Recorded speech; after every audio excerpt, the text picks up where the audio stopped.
Kepikiran? Bagaimana rasanya jika kita hidup di akhir zaman, saat Dukhan, asap hitam pekat, menyelimuti seluruh dunia, lalu, kamu dan kelompokmu harus bergegas menuju Mekah atau Madinah sebelum Dajjal datang membawa petaka besar. Zul, keluarga, dan teman-temannya berkumpul di rumah Zul. Mereka berbincang sambil menunggu asap hitam yang menyelimuti dunia mereda. Namun, Zul berkata bahwa mereka tidak bisa hanya diam dan berdoa tanpa usaha. Menurutnya, mereka harus bergerak keluar untuk mengumpulkan kelompok lain. Selain itu, persediaan makanan di rumah hanya cukup untuk sekitar 1 minggu, sehingga mereka harus mencari tambahan dari luar. Mereka pun membagi tugas. Sebagian tetap tinggal di rumah untuk berjaga, sementara yang lain keluar untuk mencari pasokan. Akhirnya diputuskan bahwa Zul, John, dan Fahri akan keluar mencari kelompok serta mengumpulkan makanan.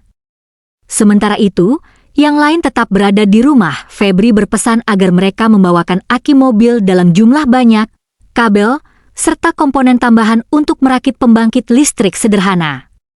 Ia ingin memastikan rumah tetap memiliki listrik, terutama untuk memompa air dan menyalakan kompor listrik. Sementara itu, Rizal, Fuad, Aninda, dan Ibu Jul menyiapkan makan malam. Di perjalanan, Zul, John, dan Fahri mengumpulkan banyak aki mobil. Saat menemukan sebuah mobil BMW terbaru, mereka mengambil akinya. Namun, Zul berkata dengan prihatin bahwa pemilik mobil itu sudah meninggal di dalam akibat radiasi nuklir. Dunia benar-benar telah hancur setelah berhasil mengumpulkan banyak makanan, bahan, dan obat-obatan. Mereka kembali pulang. John bahkan berhasil membobol sebuah truk kecil dengan menyambungkan kabel-kabel menjadi satu. Tiba-tiba, seseorang bernama Rico menghadang mereka.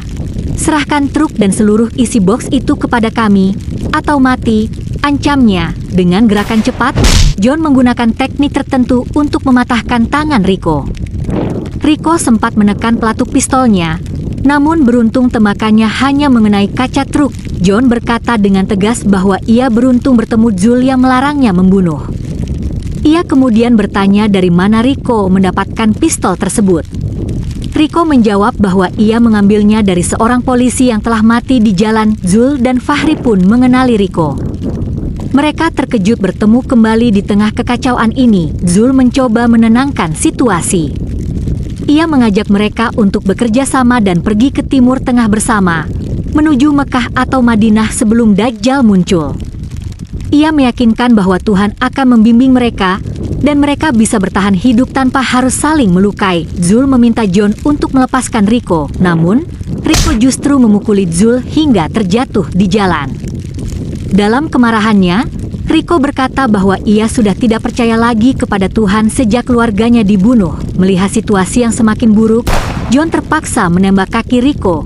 Kelompok Rico menjadi marah, tetapi Fahri berhasil menenangkan mereka. Zul yang terluka tetap berbicara dengan tenang. Ia mengatakan bahwa kematian keluarganya bukanlah kesalahan Rico maupun Tuhan. Hidup hanyalah sementara. John kemudian memborgol Rico dan mengobati lukanya. Tiba-tiba terdengar jeritan anak-anak. Sekelompok orang bertingkah aneh terlihat memakan kucing dan apa saja yang mereka temukan, seperti zombie. Mereka adalah manusia yang terkena radiasi berlebihan. Sebagian dari mereka mendekati seorang anak perempuan kecil. Seorang Pak RT berusaha melindunginya sambil berteriak meminta tolong. Pak RT memukul para orang aneh itu dengan kayu, berusaha menyelamatkan anak tersebut. Fahri segera berlari membantu, menyerang mereka dengan sebatang kayu. Bahkan sambil tersenyum ia berkata bahwa situasi ini terasa seperti film zombie. Akhirnya, Zul, John, Fahri, Rico, kelompok Rico, Pak RT, dan gadis kecil itu berkumpul di samping truk. Pak RT meminta agar semua warga di bloknya dibawa ke tempat Zul karena mereka ketakutan dan bersembunyi. Namun, Zul menolak cara itu. Ia menjelaskan bahwa semua orang harus bekerja sama, bukan hanya bergantung pada pemimpin. Jika mereka terus dimanjakan dalam zona nyaman, mereka tidak akan mampu bertahan. Kamu iklanin video di medsos tapi sepi penonton dan prospek. Mau bikin video iklan cerita kayak begini, yang bikin FYP mancing banyak penonton dan prospek. Buruan langsung aja klik link di bio akun ini, hubungi admin Mitra Multimedia. Order video sekali, bisa nyetak uang berkali-kali. Hidup. Zul kemudian berpidato dengan penuh keyakinan. Ia mengatakan bahwa mereka berada di akhir zaman dan harus segera menuju Mekah atau Madinah sebelum Dajjal muncul setelah Dukhan berakhir. Namun, Pak RT menolak. Ia percaya dunia akan kembali normal dan mereka cukup berdoa memohon pertolongan Tuhan. Ia juga khawatir perjalanan ke Timur Tengah terlalu berbahaya. Akhirnya, mereka terpecah menjadi dua kelompok. Zul meninggalkan setengah persediaan makanan untuk Pak RT dan warganya. Sementara itu, setengah lainnya dibawa oleh Zul dan kelompoknya menggunakan dua truk untuk melanjutkan perjalanan ke Timur Tengah. Fahri mengungkapkan bahwa orang tuanya masih berada di kota. Ia berharap mereka masih hidup. Kebetulan, perjalanan menuju pelabuhan akan melewati kota tersebut. Zul juga memiliki harapan yang sama untuk menyelamatkan keluarganya.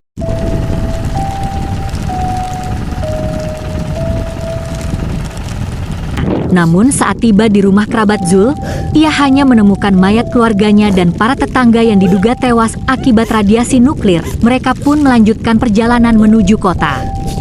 John berpikir bahwa senjata adalah hal yang paling vital dalam kondisi seperti ini. Ia mengusulkan untuk singgah ke gudang senjata di markas militer besar di kota. Zul menyetujuinya. Sesampainya di sana, mereka dihadang oleh seorang prajurit TNI bernama Sidik, teman John. Sidik mengancam akan menembak jika mereka mendekat. John mencoba menenangkan Sidik dan menjelaskan bahwa dunia sudah hancur. Ia mengajak Sidik untuk bergabung dan menyelamatkan orang-orang menuju Timur Tengah. Sidik awalnya menolak karena hanya patuh kepada jenderalnya.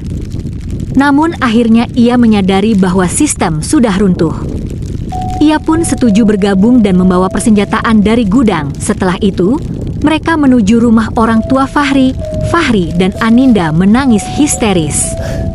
Ibunya tewas akibat radiasi, sementara ayahnya meninggal dengan luka bacok di leher, seolah sempat berkelahi dengan sesama penyintas. Di jalanan, mereka melihat banyak mayat tetangga dan keluarga. Mereka melanjutkan perjalanan hingga tiba di ibu kota Jakarta.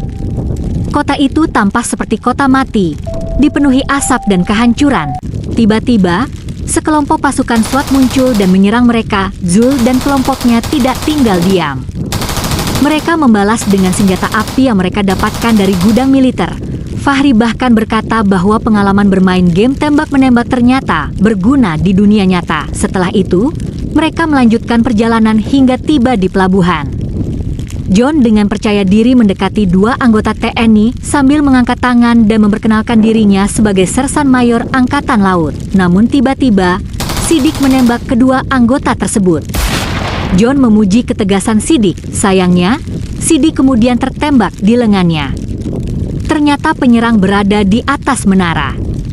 Beruntung, Fuad berhasil menembak dua musuh di atas tower dengan sniper. Dua truk akhirnya berhasil dinaikkan ke kapal. Namun situasi semakin genting. John dan Sidik tiba-tiba dikepung oleh pasukan TNI lainnya. Sidik menyuruh John pergi dan menyelamatkan semua orang. Ia percaya John sebagai anggota Angkatan Laut mampu menyelam dan mencapai kapal. Sidik berkata bahwa mungkin ini adalah akhir hidupnya, namun ia bangga bisa membantu orang lain. Ia bahkan mengatakan bahwa John layak menjadi jenderal. Setelah menarik pin granat, Sidik menyuruh John melompat ke laut. Zul berteriak memanggil mereka berdua, menangis karena merasa tidak mampu menyelamatkan sahabatnya. Namun ternyata John selamat. Dengan suara berat, John mengatakan bahwa Sidik gugur demi menyelamatkan mereka semua. Zul kemudian bertanya apakah John bisa mengendalikan kapal. Dengan percaya diri, John menjawab bahwa ia adalah mantan angkatan laut dan memastikan kapal akan sampai ke pelabuhan Malaysia. Akhirnya, mereka melanjutkan perjalanan melalui laut menuju Malaysia bersambung.